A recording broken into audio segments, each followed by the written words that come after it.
cacao en provenance de Walikale doit en principe passer par la décortiqueuse. Mais à défaut d'en disposer une, la chocolaterie Loa recourt à ses femmes pour ce travail. Des mains féminines insuffisantes par rapport à la quantité de la production. S'ils n'ont pas encore trouvé la formule pour fabriquer une décortiqueuse localement, Steve et son équipe ont déjà réussi l'exploit de monter sur place un torréfacteur pour sécher les cacaos et une autre machine pour presser la pâte de cacao afin d'en sortir le beurre. Si un jour on peut arriver quand même à développer nos propres machines comme on l'a fait, c'est question de l'améliorer avec des ingénieurs congolais, on peut le faire. On pourra avoir des machines qui sont adaptées à nos conditions locales ici. Donc c'est possible, il y a aussi, on peut créer notre technologie locale et ça va fonctionner.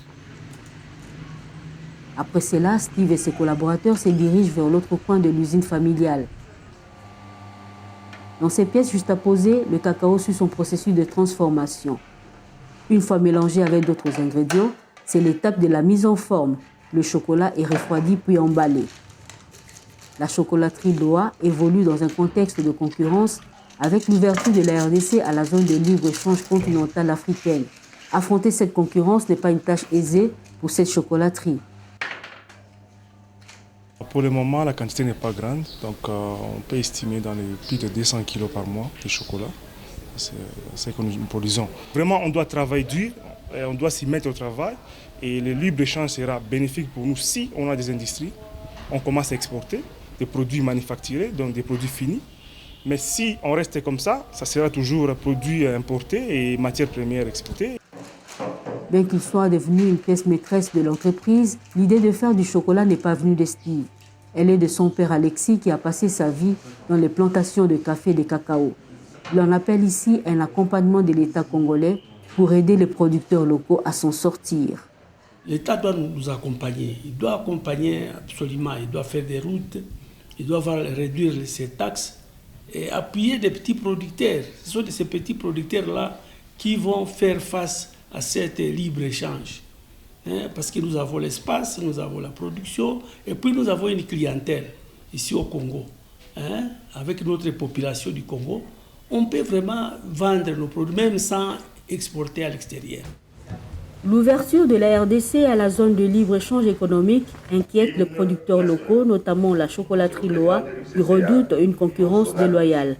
Mais pour les dirigeants, la RDC doit faire partie de la SLECAF en dépit des difficultés et travailler en même temps pour élever son économie.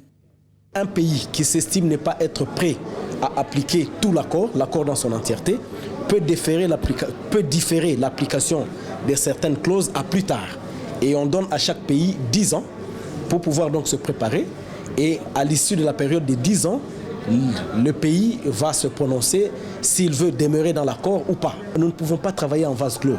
Nous ne pouvons pas évoluer en autarcie. Parce qu'en effet, nous sommes un pays dans un continent, nous sommes un continent dans un monde en pleine mutation. Et nous, en tant que pays, nous devons nous arrimer aux mutations qui sont en train de secouer le monde. On n'y peut rien. Pour cet économiste, l'économie congolaise n'est pas totalement démunie.